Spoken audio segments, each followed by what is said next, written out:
Alright, so today I want to give you 10 reasons why you should buy a normal ball python. And before we jump into it, I wanted to introduce you to Bobby. Bobby is the ball python that I have around my neck. He is a 7-year-old male bamboo. And someone once asked me, hey, how much does Bobby weigh in grams? And I actually just put him on the scale. Believe it or not, he's coming in at 2,800 grams.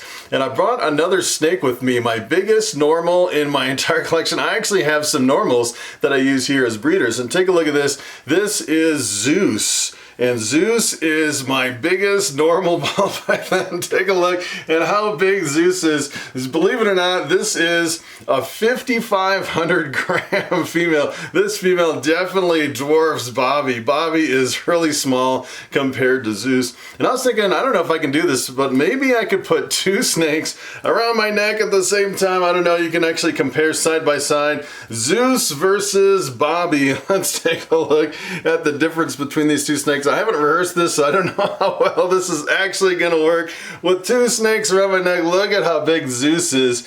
She is a monster. She is dwarfing Bobby. I don't know how well this is going to work. We'll see here. Alright, we got two snakes around my neck. Look at how big this is compared to Bobby. Bobby's like sticking his head out. That is pretty crazy. Alright, so I actually put a cheat sheet together. I don't know how long this is going to last with two snakes around my neck, but I actually have a top 10 list of why you should buy a normal ball python.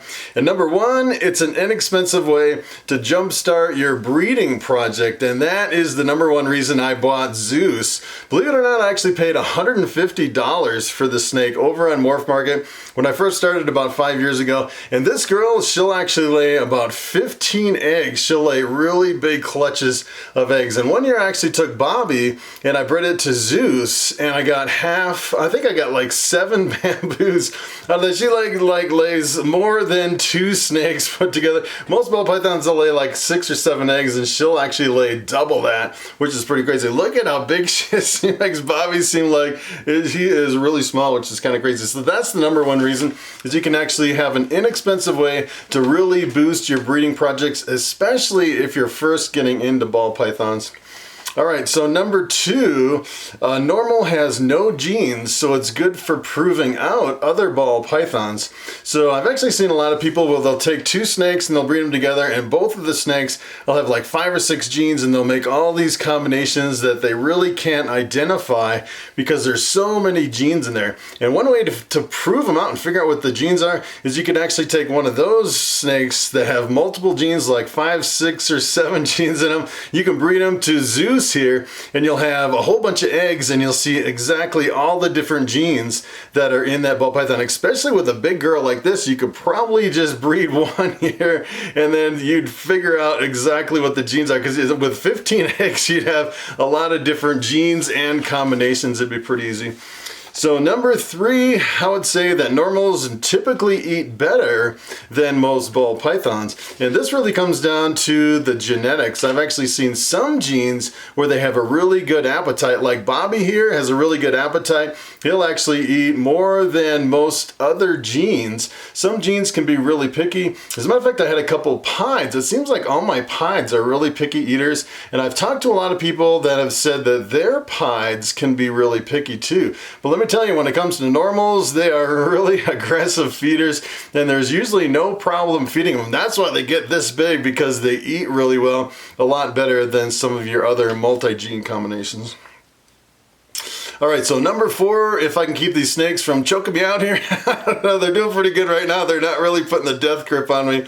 Number four, no genetic deformities. So you can actually, if you're kind of dabbling in breeding, maybe just for your kids, you're not really worried about making money or anything like that, you could take a normal, breed it to a normal, and you get all normals, of course, but none of those would have genetic deformities. Like a lot of combinations or a lot of genes are susceptible to head wobbles, some neurological issues. Sometimes you get some duckbilling or kinks in the spine. There's a lot of genetic deformities with certain genes in ball pythons, and if you're actually just breeding normals, you pretty much bypass all the problems with genetic deformities. All right, so far so good. It looks like Zeus is kind of checking it out. She's kind of a lot more calm than I thought she'd be. I thought she'd be choking me out by now. All right, number 5, good for breeding genes out of a project, which is something I just recently ran into. So for example, if you had a 5-gene combination and you wanted to turn it into a 4-gene combination, so you wanted the same exact snake, but you wanted to selectively remove one gene out of that combination, you can actually breed it to a normal, and I don't know what the odds would be depending on how many genes you have in the mix, but you could potentially reproduce that snake with, say you started with 5 genes, you could actually breed it to a normal. You could get a 4-gene snake removing just one gene, and sometimes it could be maybe a problematic gene, or maybe if you found something, say over on Morphmarket, you kind of browsing around and say, hey, that's all the genes of my snake minus one gene, and it looks so much better. Maybe you want to reproduce it by taking that snake, breeding it to a normal, and selectively removing one gene, which is kind of an interesting way to do it. All right, so number 6, they're starting to choke me a little bit. They are inexpensive pets. So let me tell you, if you're looking for a pet ball python, a normal is the cheapest that you can actually get. All right, come on, Zeus. All right, no, this girl's got some power. Let me tell you, she's almost got the power of a boa. She's so thick, it's pretty crazy.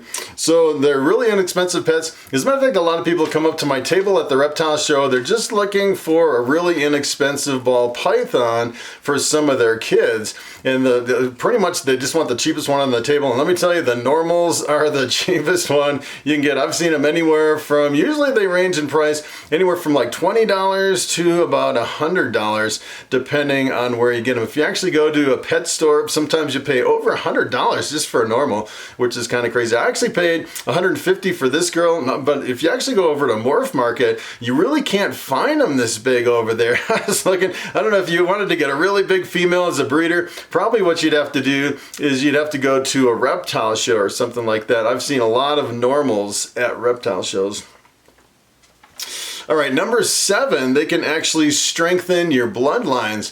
So I've actually seen a lot of people, what they'll do is they'll take an albino, breed it to an albino, and they'll get a whole bunch of albinos, and they'll continue and continue. And it seems like if you keep breeding them together with the offspring and the young, and just keep kind of breeding the same line further and further down the line, the genetics get a little bit weak, and sometimes you can tend to have some genetic deformities. So what some people will actually do is they'll take one of those albinos, breed it to a normal to get normal 100% het albinos. They'll get new blood into that line of albinos using a completely unrelated normal from something else. And then they'll take that normal het albino and work it back into their albino project and increase the strength of the genetics of that line of albino, which is, it's another way you can actually use a normal ball python. This guy's kind of looking around.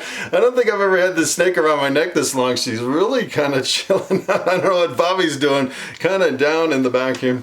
All right, so number 8, you can actually change the base color of some of your combinations and single genes. I've actually seen people do this where, for example, you take a GHI, which is a dark gene. I've actually seen people selectively search for really dark normals, and then they'll take that really dark normal, breed it into their GHI, and produce a GHI that is even darker, because a lot of times the genes, as far as the expression of the genes, sometimes it really depends on the base of the color of the snake that you start with. So I've seen some people that kind of do the opposite too. If you're making really bright and flashy snakes, a lot of people will take like a fire, yellow belly, orange dream, and then they'll breed it to a really bright normal, and then all the offspring will be just a little bit brighter because it's a brighter line of normal. I've actually seen people line up snakes side by side, selectively breeding to dark normals and light normals, and they can actually change the final result of the color of their combinations, which is kind of interesting. All right, so number 9, the thing I like about normals is each one is unique. So you can actually look at a whole bunch of normals, and usually they'll have a whole bunch of different patterns and colors. Some of them will be really dark, some of them will be light, some of them will have like alien heads, and you pretty much, it's almost like a gene by itself. It's really variable, but keep in mind the normals are pretty much the absence of any other genes. So there's no genes at all in a normal, although they can really vary from one normal to the other.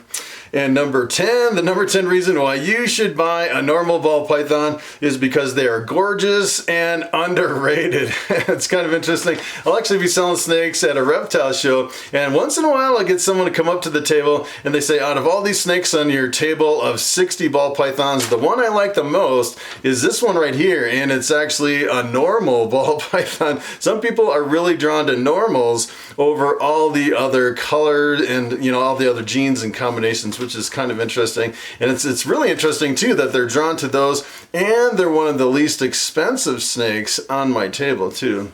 So those are my top 10 as far as buying a normal ball python. These snakes are doing pretty good. I don't know how Bobby's doing here. He's just kind of crushed down here in the back. I don't know what Bobby's doing. All right, Bobby, are you okay?